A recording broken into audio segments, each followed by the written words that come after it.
किसी के बाप का हिंदुस्तान थोड़ी है। बिल्कुल मैं कहना चाहता हूं, जिन्होंने इस देश के लिए खून बहाया उनके बाप का हिंदुस्तान है, उस गरीब मुस्लिम कारीगर के बाप का हिंदुस्तान है। पर जो ये कहते हैं कि आगरे का लाल किला किसके बाप ने बनवाया, आगरे का किला किसके बाप ने बनवाया, दिल्ली का किला किसके बाप ने बनवाया, हैदराबाद का चार मीनार किसके बाप ने बनवाया, उसके बाप का यह हिंदुस्तान नहीं है। अगर इस रास्ते में आप कांटे बिछाना चाहते हैं तो उनके लिए एक लाइन कहना चाहता हूं, सभापति महोदय, तेरी तमन्ना है पर हम खार न बोने देंगे। खार कांटों को कहते हैं। तेरी तमन्ना है पर हम खार न बोने देंगे, तुझे हम राह की दीवार न होने देंगे। तू सबको रौंद कर आगे जो निकलना चाहे, हम तेरी इतनी भी रफ्तार न होने देंगे। ताजमहल पर भी दावा कर दिया गया। अब तो मैं पूछना चाहता हूं, और सुप्रीम कोर्ट ने अपने जजमेंट में कहा कि भाई शाहजहां के जमाने का लिखा फरमान लेके आइए, तब हम मानेंगे कि इस पे कोई दावा है या नहीं।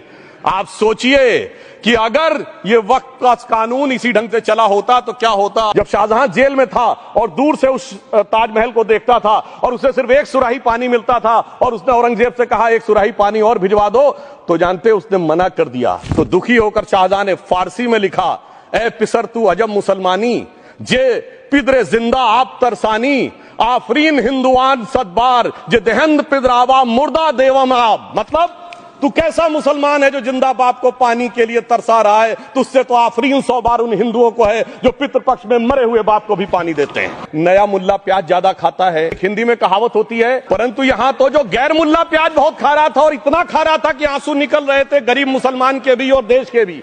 इसलिए मैं कहना चाहता हूं, इबादतों की तरह मैं ये काम करता हूं, अपने फर्ज को झुककर सलाम करता हूं, फिर भी आप खिलाफत कर रहे हैं तो तेरी मुखालफत से निखरती है शख्सियत मेरी।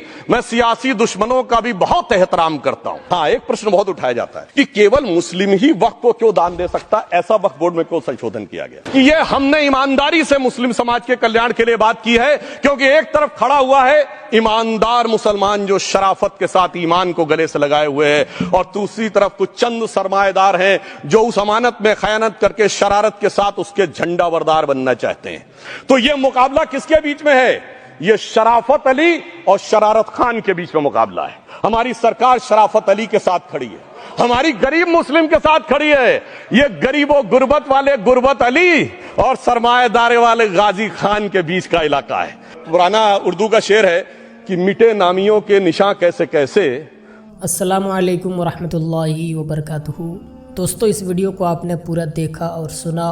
तो दोस्तों, तमाम लोगों के बीच ये बात हो रही थी कि हिंदुस्तान किसी के बाप का थोड़ी है। ये बात बिल्कुल सही है दोस्तों। इस हिंदुस्तान के आज़ाद करने में सिर्फ हिंदुओं का हाथ नहीं बल्कि मुसलमानों का भी बहुत बड़ा हाथ है। इस आज़ादी में सिर्फ हिंदुओं का खून नहीं बल्कि मुसलमानों का भी खून बहा है। तो हिंदुस्तान के आज़ाद करने में तमाम लोगों का हाथ है। हिंदू, मुस्लिम, सिख, ईसाई तमाम लोगों का खून इसमें शामिल है। तो ये हिंदुस्तान किसी के बाप की जागीर नहीं है बल्कि ये हिंदुस्तान तमाम लोगों का है जो हिंदुस्तान में रहते हैं। दोस्तों, आज मुसलमानों के ख़िलाफ़ बहुत गलत बातें की जाती हैं। मुसलमानों को आतंकवाद बताया जाता है, जिहादी बताया जाता है। यहाँ तक आ पहुँची है सोशल मीडिया पर, आप देख लीजिए। उसमें ये बताया जाता है कि मदरसे में बच्चों को आतंकवाद बताया जाता है। दोस्तों, इस तरह की बातें सोशल मीडिया के ज़रिए से मुसलमानों के ख़िलाफ़ बताई जाती है, लेकिन दोस्तों ऐसा नहीं है। इस्लाम हमें ये हुक्म देता है कि तुम्हारी वजह से किसी को तकलीफ़ नहीं होनी चाहिए। इस्लाम हमें ये हुक्म देता है कि अगर रास्ते में पत्थर हो तो उसे उठाकर साइड में रख दो ताकि दूसरे चलने वालों को तकलीफ़ ना हो। अगर कांटे हो तो उसे उठाकर रख दो ताकि किसी इंसान को उससे तकलीफ़ ना हो। इस्लाम हमें ये सबक देता है, ये दर्स देता है, लोगों के साथ अच्छा सलूक करने का सबक देता है। लेकिन दोस्तों, आज सोशल मीडिया पर मुसलमानों को बदनाम करने की साजिश की जा रही है, मुसलमानों को आतंकवादी बताया जाता है। तो दोस्तों, इस वीडियो पर आप अपनी क्या राय रखते हैं हमें कमेंट के ज़रिए ज़रूर बताएं, और इस वीडियो को अपने दोस्तों अहबाब तक ज़्यादा से ज़्यादा शेयर करें। मिलते हैं दूसरी वीडियो में, तब तक के लिए खुदा हाफिज़।